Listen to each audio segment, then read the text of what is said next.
बहुत स्वागत है आप सभी का। आपके साथ मैं हूं ममता तिवारी। शुरुआत इस बुलेटिन की कर लेते हैं। दिल्ली से बड़ी खबर आपको देंगे। स्वाति मालीवाल से बदसलूकी का एक पूरा मामला है। स्वाति मालीवाल बदसलूकी केस में एफआईआर दर्ज कर ली गई है। दिल्ली एम्स में स्वाति मालीवाल का मेडिकल हुआ है। दिल्ली पुलिस ने स्वाति मालीवाल का मेडिकल कराया है। स्वाति मालीवाल ने दर्ज कराया है अपना बयान। स्वाति ने विभव पर मारपीट का आरोप लगाया है। विभव कुमार पर छेड़छाड़ धमकी देने का मामला दर्ज किया गया है। केजरीवाल के पीए विभव कुमार के खिलाफ एफआईआर दर्ज की गई है। तो फिलहाल इस वक्त आपको जानकारी दे रहे हैं स्वाति मालीवाल पर। दिल्ली एम्स में स्वाति मालीवाल का मेडिकल हुआ है। दिल्ली पुलिस ने स्वाति मालीवाल का मेडिकल कराया गया है। स्वाति मालीवाल ने अपना बयान भी इस दौरान दर्ज करवाया है। स्वाति मालीवाल से बदसलूकी का ये पूरा मामला है और अरविंद केजरीवाल के पीए विभव कुमार पर मारपीट और बदसलूकी करने का आरोप लगाया गया है। दरअसल आम आदमी पार्टी से सांसद हैं स्वाति मालीवाल, राज्यसभा सांसद। और स्वाति मालीवाल बताया जा रहा है कि जब अरविंद केजरीवाल से मुलाकात करने के लिए पहुंची थी सीएम हाउस, तो वहां पर उनके पीए विभव कुमार की तरफ से उनसे बदसलूकी की गई, उनसे मारपीट की गई है।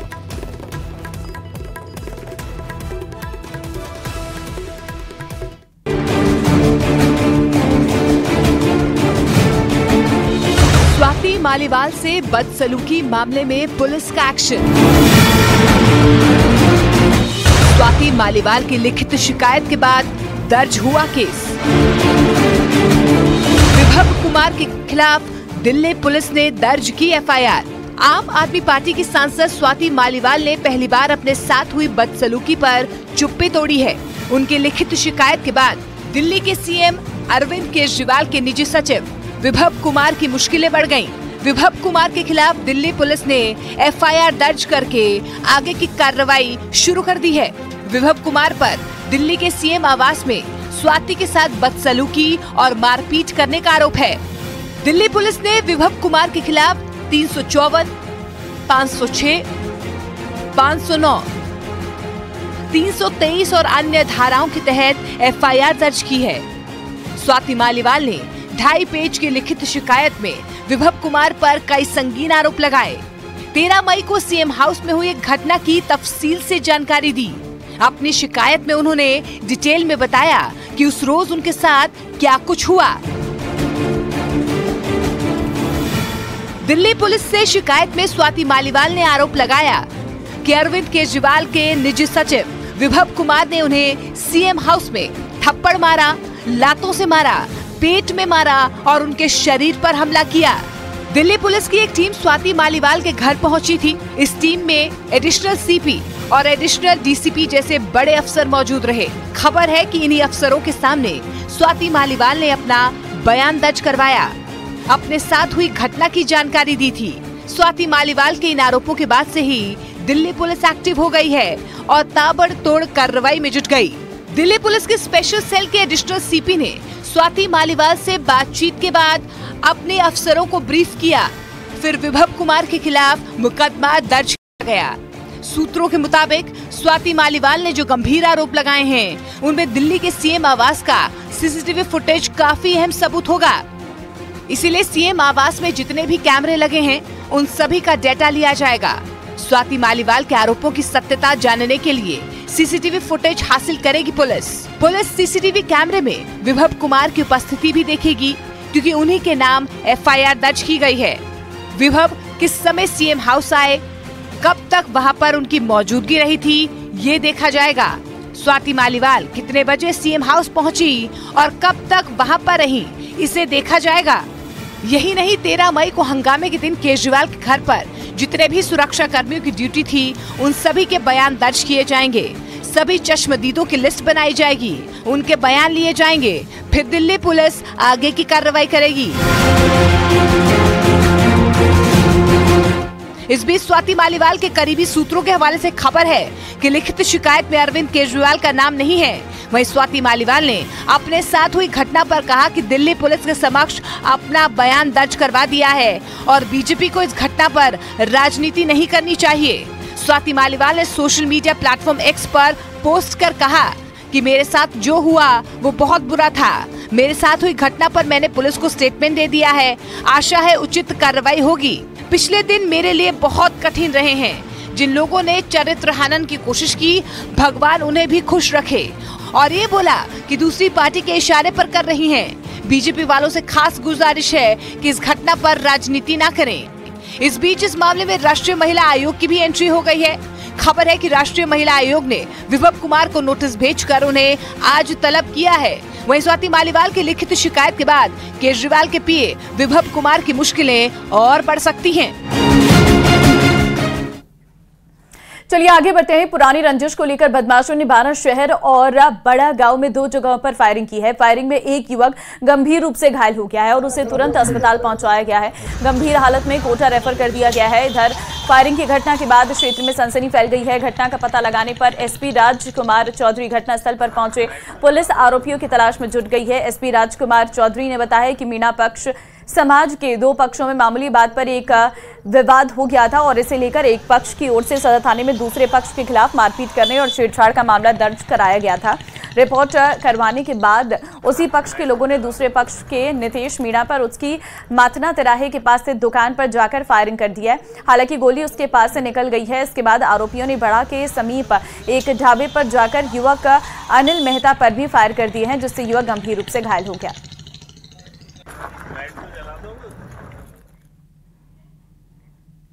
हिंदू नेताओं की हत्या की साजिश मामले में नया पर्दाफाश हुआ है। पुलिस ने 3 आरोपियों से पूछताछ में नया पर्दाफाश किया है। स्लीपर सेल मॉड्यूल का पर्दाफाश करने का दावा किया गया है। सूरत पुलिस ने जानकारी दी है कि मौलवी सोहेल अबू बकर की गिरफ्तार के बाद मामले की जांच जारी है और इस मामले में पाकिस्तान और नेपाल का कनेक्शन भी सामने आया है। साथ ही कई और हिंदू नेताओं के नाम भी सामने आए हैं जो इनके निशाने पर थे।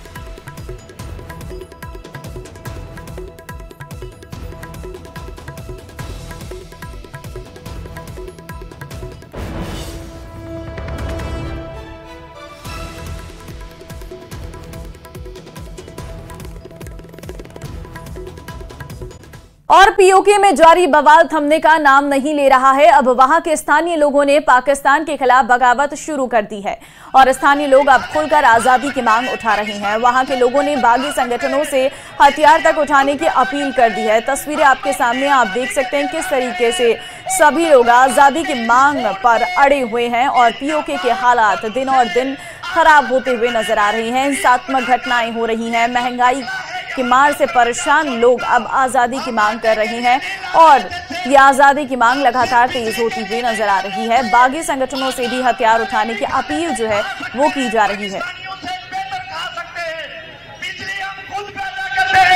हम अपनी आजादी के लिए लड़ रहे हैं और मुजफ्फराबाद के इस खून को इन नापाक फौजों से आजाद करवाने का एक जरिया बनाकर ये जो चकला है यहाँ मुंबई के घाट कोपर होर्डिंग मामले में आरोपी भावेश भिंडे को आज कोर्ट में पेश किया जाएगा। कल आरोपी भावेश भिंडे को मुंबई क्राइम ब्रांच ने उदयपुर से एक रिसोर्ट से गिरफ्तार किया था। अवैध होर्डिंग दुर्घटना के बाद भावेश भिंडे मुंबई से फरार हो गया था।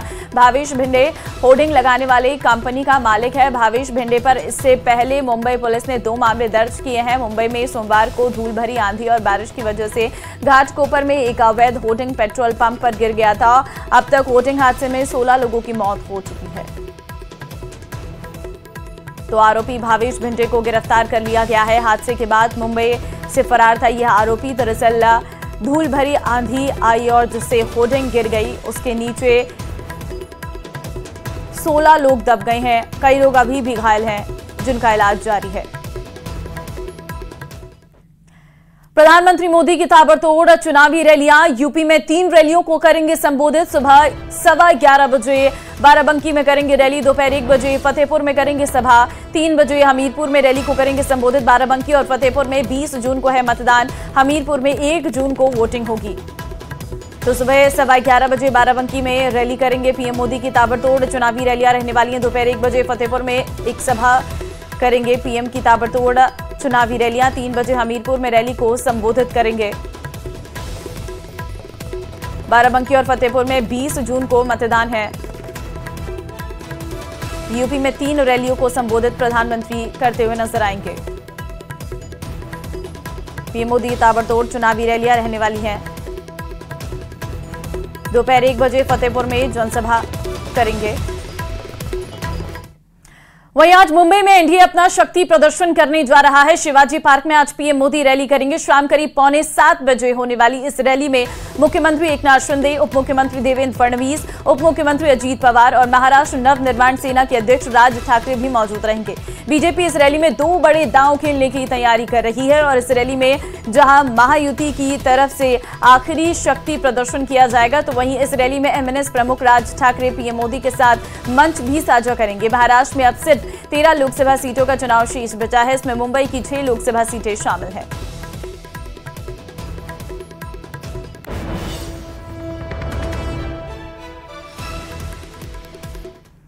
चारधाम यात्रा में मोबाइल के इस्तेमाल पर पूरी तरह से बैन लगा दिया गया है। सभी 4 धामों के 50 मीटर के एरिया में मोबाइल प्रतिबंधित रहेगा और कोई भी मोबाइल फोन का इस्तेमाल नहीं कर पाएगा। व्यवस्थित चारधाम यात्रा को लेकर यह बड़ा फैसला लिया गया है। केदारनाथ धाम में ब्लॉगर्स और रील बनाने वालों की भी भीड़ पहुंच रही है, जो सामान्य तीर्थयात्रियों के लिए दिक्कतें कर रहे हैं और इससे लोगों की धार्मिक भावनाओं को भी ठेस पहुंच रही है। लिहाजा मंदिर परिसर में मोबाइल के इस्तेमाल पर बैन लगा दिया गया है और तत्काल प्रभाव से यह फैसला लागू भी हो गया है। चीफ सेक्रेटरी राधा रतूड़ी ने कहा है कि चारधाम यात्रा को लेकर रील, फोटो और वीडियो के जरिए भ्रामक जानकारी फैलाने वाले लोगों के खिलाफ कड़ी कानूनी कार्रवाई की जाएगी। कोई भी मोबाइल का प्रयोग नहीं करेंगे, क्योंकि मंदिर के पास मोबाइल प्रयोग करने से भी यात्रा में व्यवधान हो रहा है। ये भी निर्देश बहुत सख्ती से इनका पालन किया जाएगा। सभी पुलिस अधिकारियों को, सभी जिलाधिकारियों को ये निर्देश दे दिए गए हैं। जो लोग रील बना के गलत मैसेज दे रहे हैं उनके विरुद्ध भी कार्रवाई की जाएगी, क्योंकि ये भी एक जुर्म है और इसमें भी हम लोग FIR करेंगे।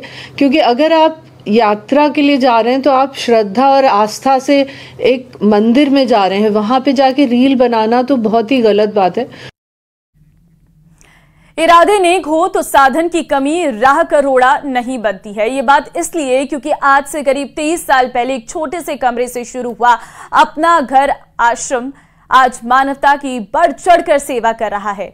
देश विदेश में आश्रम के लगभग 55 शाखाएं हैं, जिनके खर्च का इंतजाम हैरान करता है। देखिए ये रिपोर्ट।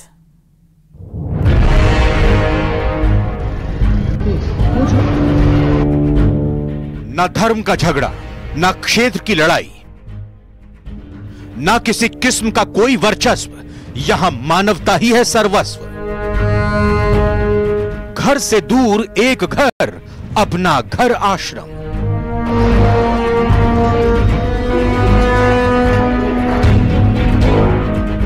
जिन्हें अपनों ने तिरस्कार किया, उन्हें इस आश्रम ने स्वीकार किया।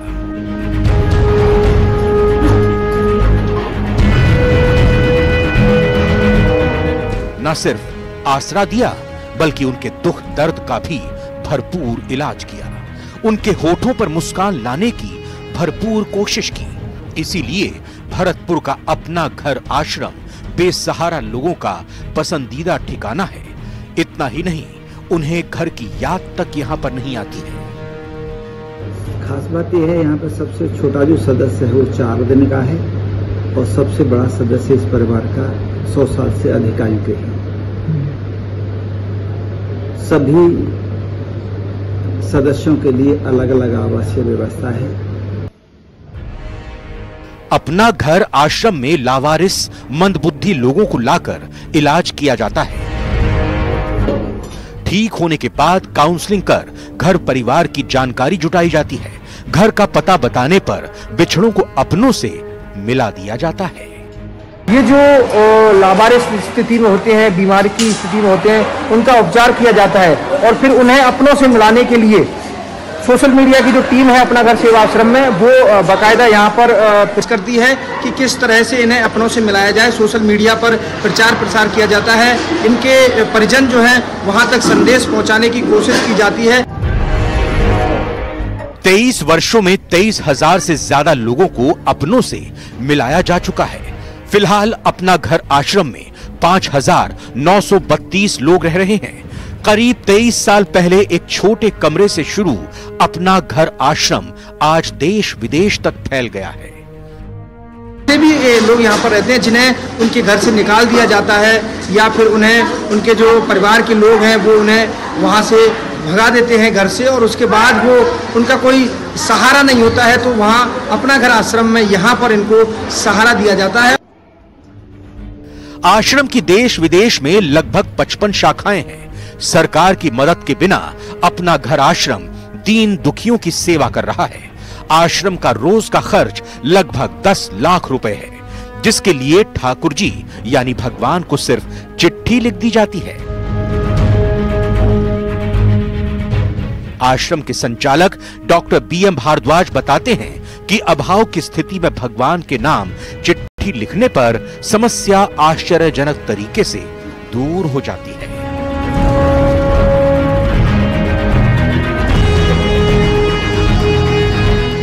न्यूज़ 18 राजस्थान के लिए भरतपुर से दीपक पुरी की रिपोर्ट।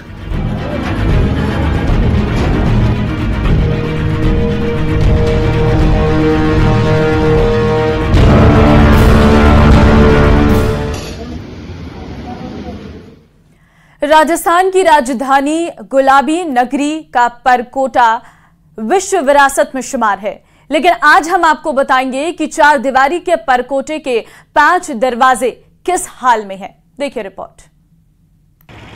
गुलाबी नगरी की जिस पहचान को निहारने के लिए पर्यटक 7 समंदर पार से आते हैं, यूनेस्को विश्व विरासत का खिताब पा चुके जयपुर के परकोटे के उन 7 दरवाजों के क्या हाल है, इसको लेकर आज हमने किया ग्राउंड जीरो से रियलिटी चेक।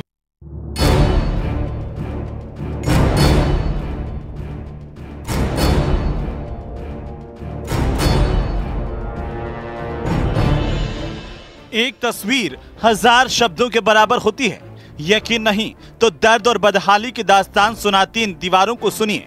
ये वो दरवाजे हैं जिनसे गुजरने के बाद ही गुलाबी नगरी का दीदार किया जा सकता था। परकोटे में प्रवेश के लिए बनाए गए दरवाजे रियासत काल से लेकर आज तक शहर का सुरक्षा कवच माने जाते हैं। ये बात और है कि जयपुर के ये सुरक्षा कवच आज सुरक्षा करना तो दूर, अपने वजूद की लड़ाई लड़ रहे हैं।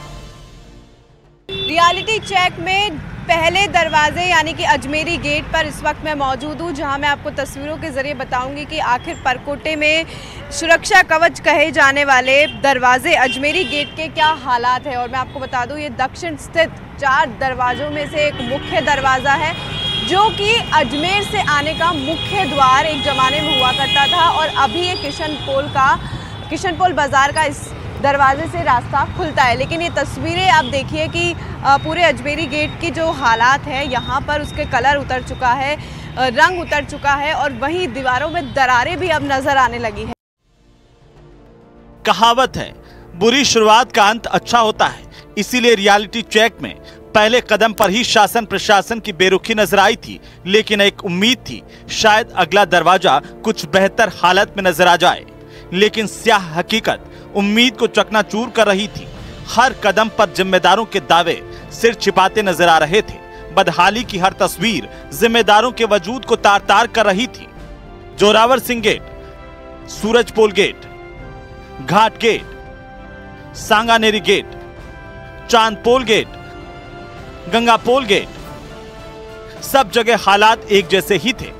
करीब 3 सदियों से हमारी सुरक्षा का सबसे मजबूत कवच बनी 4 दीवारी के परकोटे के 7 दरवाजों के हालात जर्जर हो चले हैं। जी हाँ, कहीं दरारें नजर आ रही है तो कहीं दूसरी और रख रखाव और मेंटेनेंस में साफ लापरवाही भी। रंग रोगन करे तो जैसे बरसों हो गए हैं, और जब पर्यटक इन गलियों को निहारने लगता है, निहारने के लिए कहे निकलता है, तो अपने साथ एक बुरी इमेज लेकर जाता है। न्यूज़ 18 राजस्थान ने जब हेरिटेज नगर निगम की अतिरिक्त आयुक्त रौनक वैरागी से इस बारे में बात की, तो उन्होंने बताया कि मुख्य सचिव की अध्यक्षता में एक कमेटी बनाई गई है।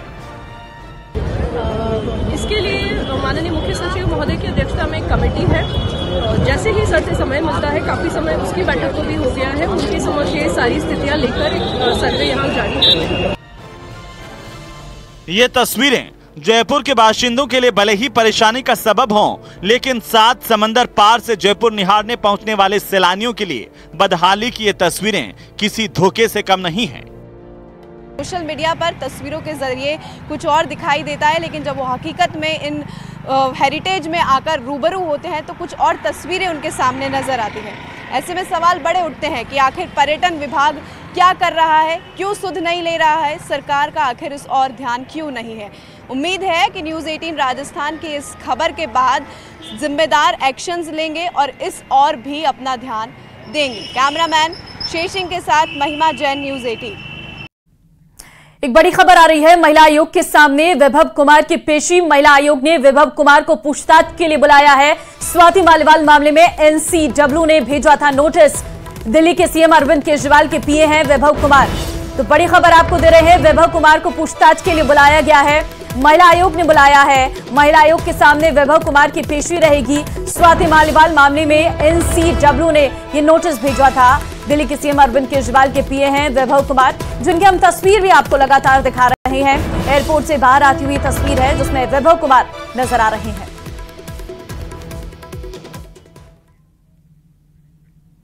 और चलिए, इस बुलेटिन में फिलहाल के लिए बस इतना ही। बाकी अन्य खबरों के लिए आप बने रहिए हमारे साथ। नमस्कार।